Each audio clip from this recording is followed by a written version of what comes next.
Welcome to the show, Chloe. How are you? I'm well, thanks, Tom, and thanks so much for having me on.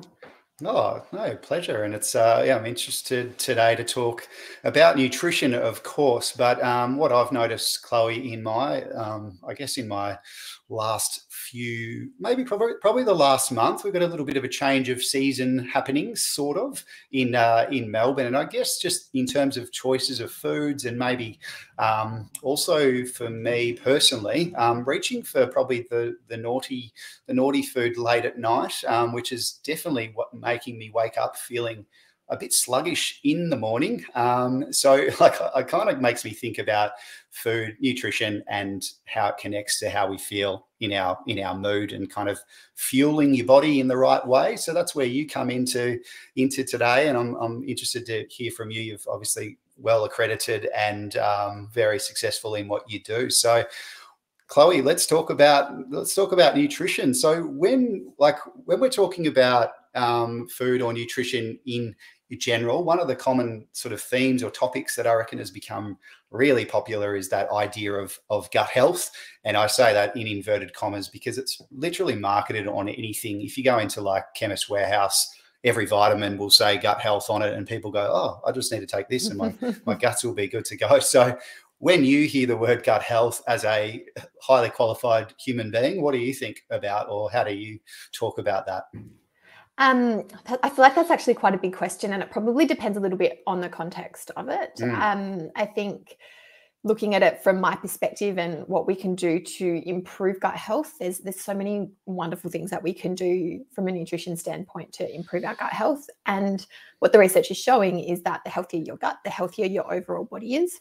Mm-hmm. As you say, though, there's, media and supplement companies and, a lot of food brands as well have really jumped on the bandwagon of that to, take the promotion of those gut health attributes, which, in some cases is very, very valid, but in others, it's just like, this is just another marketing term. So yes, as you say, in the hallways of your local supplement store, sometimes there's a few things which are maybe a little bit dubious. But if we come back to the food though, and things that we can practically do to improve our gut health, the biggest tip that I have is actually looking at plant diversity. So there's been some excellent research studies which have spoken about how many different plants per week we need to be eating. And the magic number seems to be 30. Whoa, no way. Oh my God, I feel guilty straight away. 30.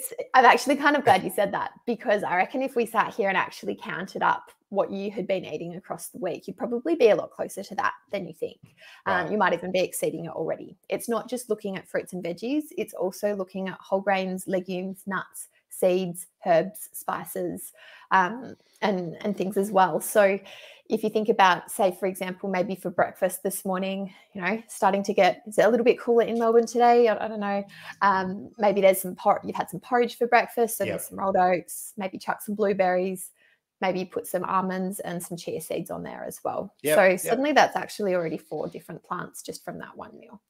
And then if you think about what, an average salad or salad sandwich, maybe it's a poke bowl, so those sorts of things that you might be having, on average, those would probably have about 15 different plants in them across the board, just depending on, again, like what you're putting in them. So there's different things you can do to really make it a lot easier to hit that 30 different plants across the week, but you're also, I think, probably doing better than you probably think. Yeah.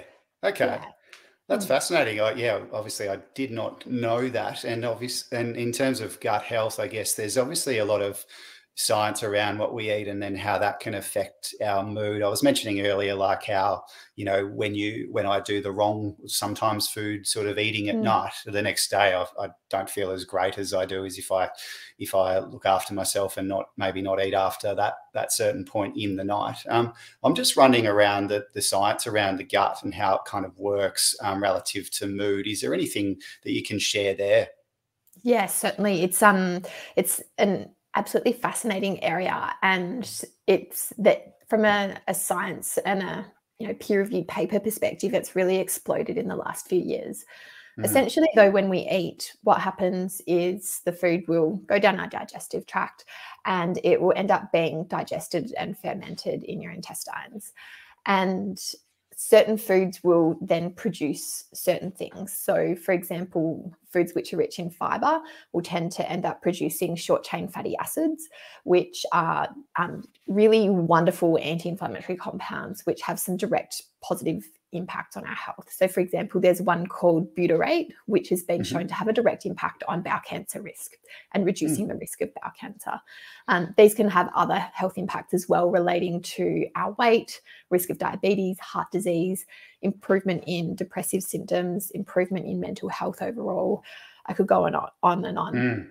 On the flip side of that, though, if we're eating sort of less healthy foods, so more of those sort of late night snacky things, foods which are really rich in saturated fat, refined sugars, foods that we sort of generally know aren't so great for us, what can actually happen is your microbiome will change, and the byproducts of those are less good for you, and they have less positive health outcomes, such as feeling that bit sluggish when you wake up the next morning.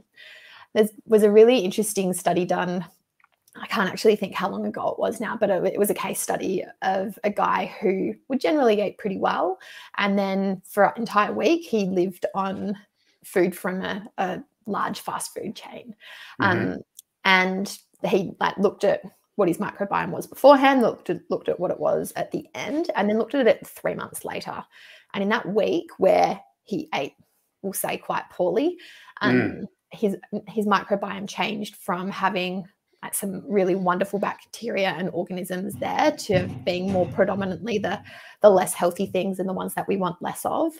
And 3 months later, even after he'd returned to his normal healthy diet, it wasn't back to where it was before that week of really poor. It was obviously significantly better and well on the way, but there was still more of those species which we want to be having that bit less of, which still just blows my mind when I think about it, how that single week. And obviously it's not about being perfect, and I'm not going to sit here and be like, enjoy your chippies or your burger or whatever it might be. But if it's all you're having, it's going to have a quite negative impact.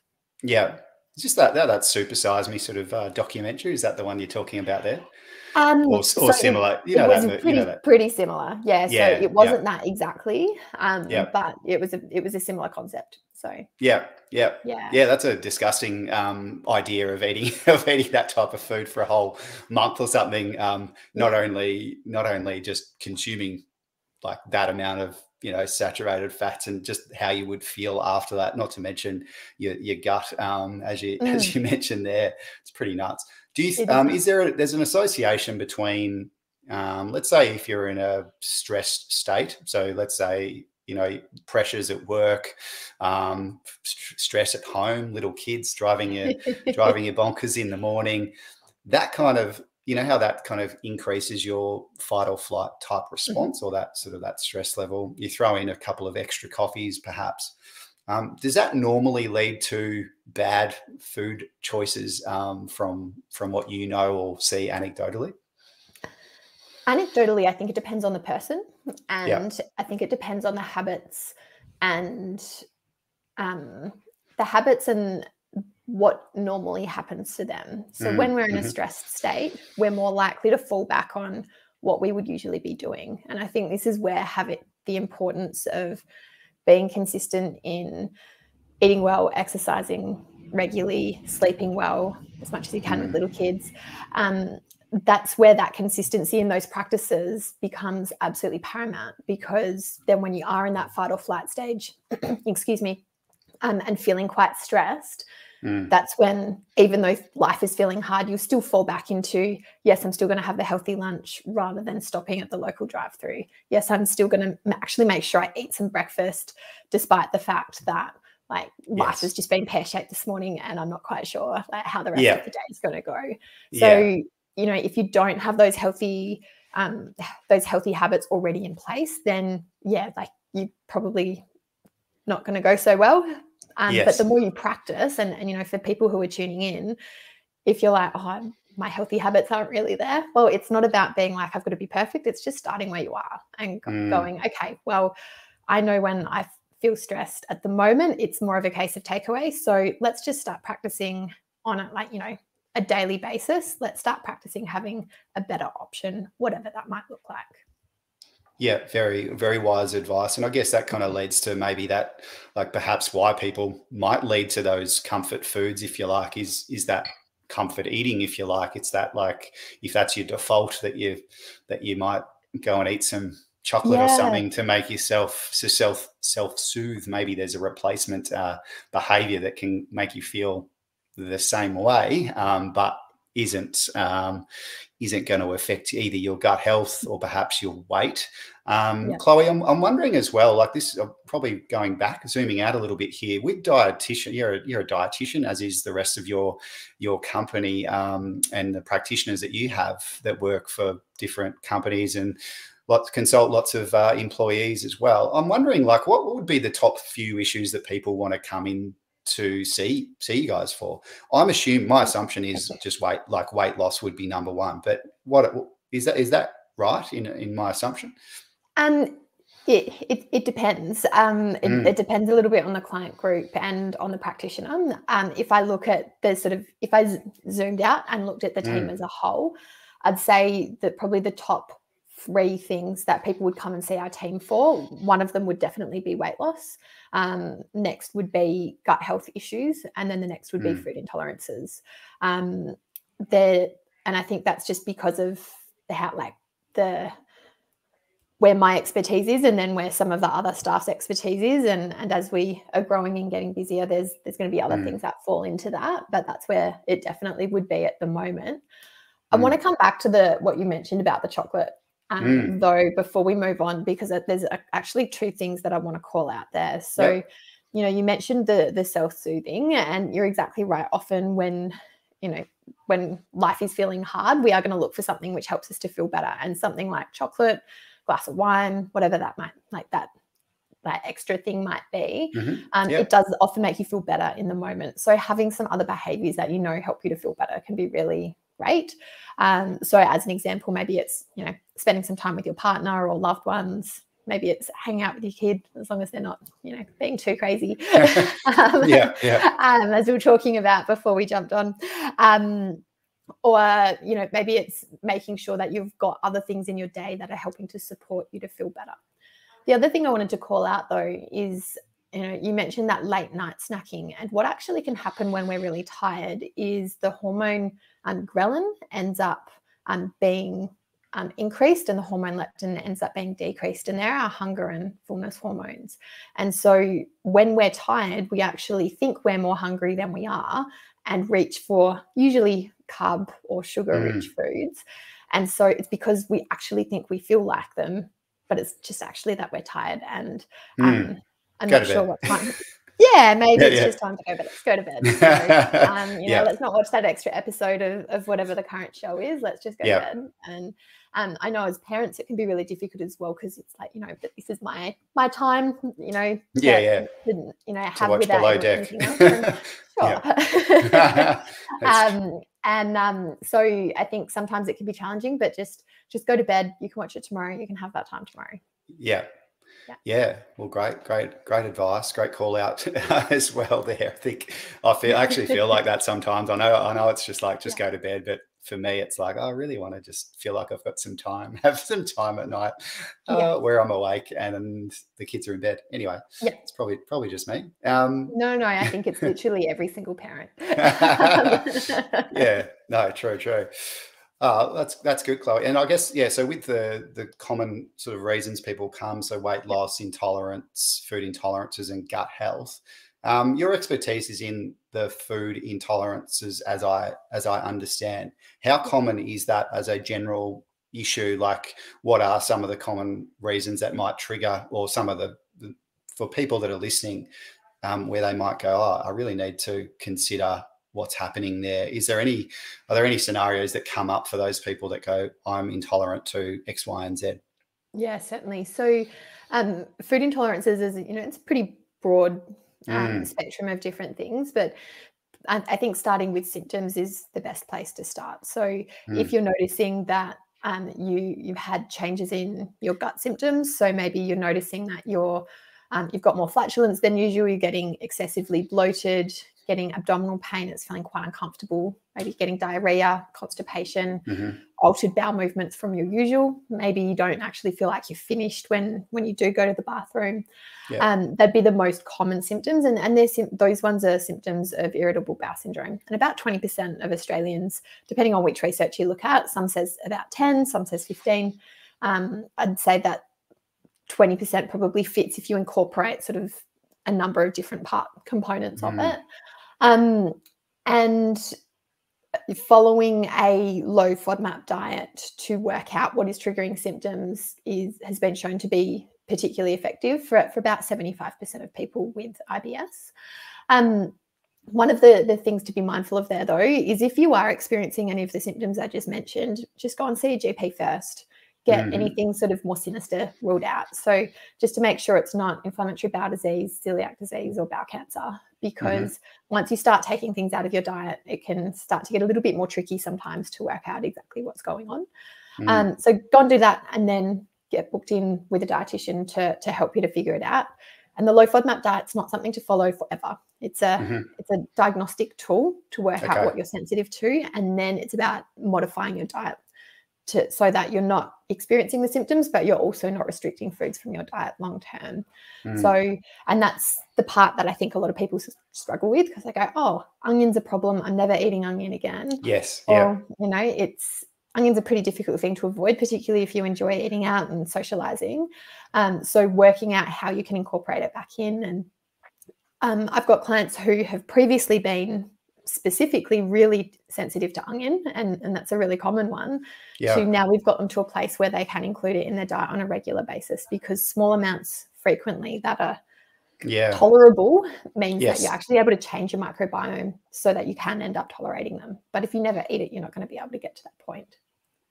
Yeah, very good. Yeah, the FODMAP is very the FODMAP diet or approach is very interesting, and I think some people now, because of more education, I think people understand at least what that is. Maybe though, for those that don't, what does the FODMAP specifically stand for? Just to sort of tease it out a little further. Yeah, sure. So FODMAPs is an acronym. So it stands for fermentable oligosaccharides, disaccharides, monosaccharides, and polyols.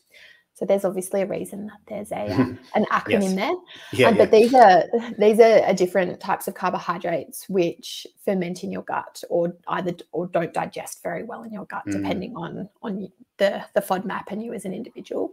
And as a result, they can cause those symptoms that I mentioned earlier. So that digestive or abdominal discomfort, constipation, diarrhea, wind, bloating, and so on. So they're really common. That's probably the most common one that the team sees. Outside of that, there are other sensitivities as well. So some people it is, dairy or gluten specifically. Most of the time it is more FODMAPy in that case, but sometimes it is. And then there's another group as well called food chemical sensitivity, where it's similar to FODMAPs in that there's components in certain foods that people don't tolerate very well. But the symptoms of food chemical sensitivity are much more far-reaching. You can still get those IBS-type symptoms, but you might also be experiencing skin rashes, mouth ulcers, migraines, asthma. Sort of looking at a number of different symptoms or systems around the body where you can end up experiencing symptoms. And again, it's a similar process in that you do an elimination, but then we do need to look at reintroducing things again, because again, it is that quite restrictive diet, and you don't need to be strict long-term with either of those. Thanks for explaining that. That makes a lot of sense. And I guess for those that are listening that might be having some of those issues, it's really helpful for them to understand it in full.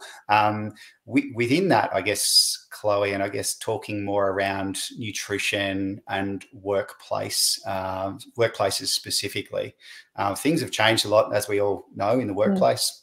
Last few years have been a bit random, working at home more than the office. And we're obviously both at home today. And naturally for me, I tend to eat better when I'm at home. I can be a bit more, I can get in the kitchen and maybe do something that's more practical, cook some eggs, perhaps at lunch, that kind of thing. But when we go into the office and I'm there about 3 times a week, things change and I need to be more organized. It's a little bit of a shift in behaviors and habits again. With from your, I guess, your perspective, and considering the types of clients that you would see or corporates that you would speak to, I'm just wondering if you have any sort of tips around how to prepare, like how people can prepare themselves so that they stay organized with their nutrition, and maybe planning ahead so that they're not spending all their money on terrible lunches or high carb sort of lunches when they're at work, which I've been guilty of before as well.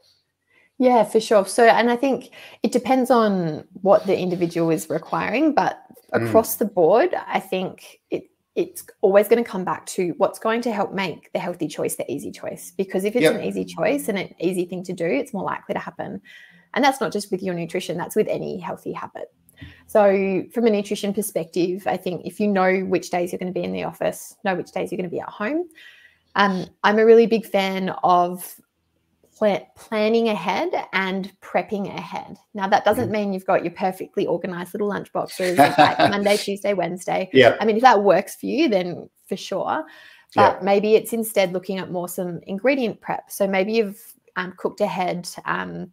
You know, you mentioned that you've got the eggs, but maybe ahead of time you've cooked up some rice, or you've roasted some veggies. And so then you can end up making like a roast vegetable salad with some poached eggs, some baby spinach, and it's a beautiful salad, but it's actually not taking you very long to do because you've done the prepping ahead of time. Or maybe it's a day that you're heading into the office, so you're going to do something quite similar, but instead of the poached eggs, you do some boiled eggs. Maybe cook those say in the office is Monday, Tuesday. So maybe you cook those on Sunday night, and then that way it's done and you've got that organized. And so you've got that prepped. And by having, I suppose, having that thought process of thinking ahead and knowing what you're going to have, it means that when you're in that moment of being like, oh, I'm hungry, what's for lunch?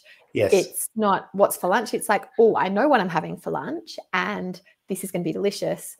And so you're not trying to make that decision in the moment when you're maybe a bit stressed, a bit tired, a bit hungry. And it's like, oh, I could just go and grab that, you know, heavy pasta dish, say, which is maybe not the best choice for most people at lunchtime. And, you know, there's obviously ways you can make it a better choice, but instead it's helping you to sort of think ahead and know what you're going to have.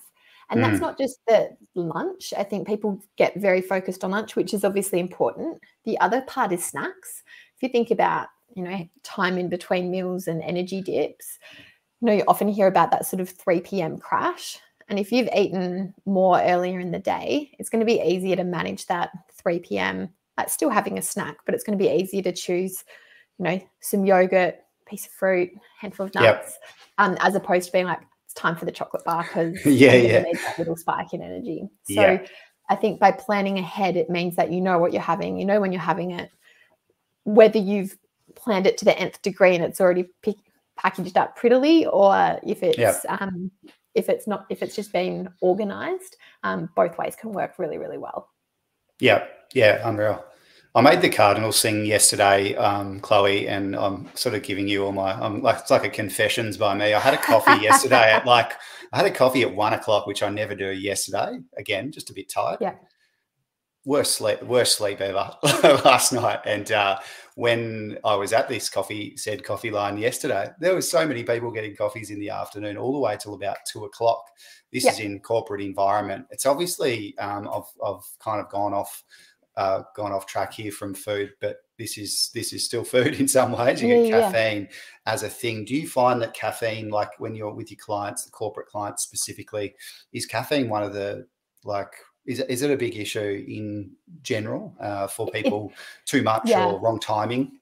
It is a big issue for those exact two things you've said. It's too much, wrong timing. So with caffeine, more isn't better. It's about finding your sweet spot, and that sweet spot's going to be different for everybody because how you react to caffeine is actually genetic, as well as part of it is how frequently you have it, but it is a genetic thing. So, you know, some people will have a espresso at 10 o'clock and then they'll go straight to bed and not have any issues. Whereas I'm same as you. If I have one after 1 o'clock, then it's setting myself up for not a great sleep. And a lot of people are like that as well. And corporate world, really, I think it's, you know, I hear all the time people being, you know, having, you know, last coffee of the day at 2 o'clock, 3 o'clock, 4 o'clock. Yeah. And I'm like, how is this not having a bad impact on your sleep? But it's a really vicious cycle, right? Because then you sleep poorly, then you need it the next day because you're really tired again, and so on. So I think I like to suggest keeping your coffees to earlier in the day, and aiming to stop and I'm going to say somewhere between midday and 2, depending on you, because for some people they can have one at 2 o'clock and they literally have no problems. Others will, if they have one after midday, then they're still going to be up all night. So it does depend on the individual. The research around benefits of coffee are at about 3 coffees per day, and that's 3 shots. So not 3 double shots. Double shots. Yeah. So I shouldn't say never. It's going to be a rare occurrence where I'm like, stop having coffee, stop having caffeine. I actually think caffeine's like one of the most useful substances that we can have to help us to focus better and to perform better. And that's both cognitively and from a sports perspective. But it is one that I think does get abused is probably not quite the right word, but it is such a crutch for so many people. And if we look at, well, what can we do to improve what else is going on for you, in that having it a bit earlier, making sure you're eating better earlier on in the day as well, because that will help you to have more energy for the afternoon. And then also making sure that you go to bed so that you get plenty of sleep. And I know I said before, parents, I remember when my oldest she was maybe like sort of 6 months old or something, and just hearing like, you have to get good sleep, I was just like, oh my God. I'm like, I'm doing the best I can. So I totally appreciate as parents, it can be really hard to get good sleep, get adequate sleep. But it's about working with what you've got as well. And so, maybe it is going to bed that little bit earlier than you'd want to, so that you're getting at least a decent block in before they might wake up, or, try to climb out of the cot, come and jump to bed with you, whatever it might be that's happening. So, setting yourself up for success where you can, and then, making use of, on the weekends, maybe you do have a little nap if you can. In the middle of the day, if they're still small enough to be having sleeps themselves. Fingers crossed. That's it. No, that's really good. Yeah, sorry if that was all I was going to say there. Yeah, I think when we start, like, naturally, I'm as you know, I'm a physiotherapist, so I'm talking physical health quite a lot, and movement, and get yourself moving. And what I see with my clients is, they can do the gym, they can commit to a that consistent gym workout or running or something like that, and always where the letdown is, in my opinion anyway, is probably the sleep section, and also the food section. And sleep is like, oh, I can manage with whatever, and then the food side of things is just never really considered, because it's always I work out 4 times a week, that kind of thing. Do you see that as well within your clients' base, is like people kind of happy to exercise, compromise on sleep, and then nutrition's not, like, they're obviously coming to you because they want help with that, but is it sort of the last straw, do you think, for them? Yeah, it's I think it's really interesting, because it feels like everything else can be sacrificed. So, nothing else can be sacrificed. It has to be the sleep or the food. And then exercise might come after that, as like if something else has to go. But it, like, priority wise, it's like I'll just have to sleep less so I can get that presentation done. Or I've had a meeting put in my diary at lunchtime, so now I'm not going to be able to have my lunch. And I see that sort of thing happening all the time. Probably the biggest problems that I see people having in their nutrition when they come to see me, particularly if they're already exercising regularly, is one is eating at the right times around their physical activity through the day to then support energy for the rest of the day. And the second component of that is like eating the right things.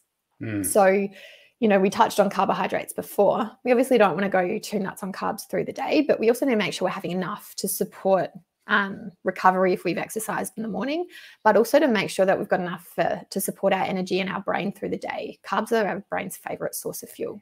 So not having carbs is actually not going to be super helpful. It's just about having the right ones at the right times. So if I just think about a common person, and this would be a male or a female, it would be, you know, you get up in the morning, go and, you know, head out for that 10K run or go to that high intensity gym class. And, you know, great that they've gotten up and done that.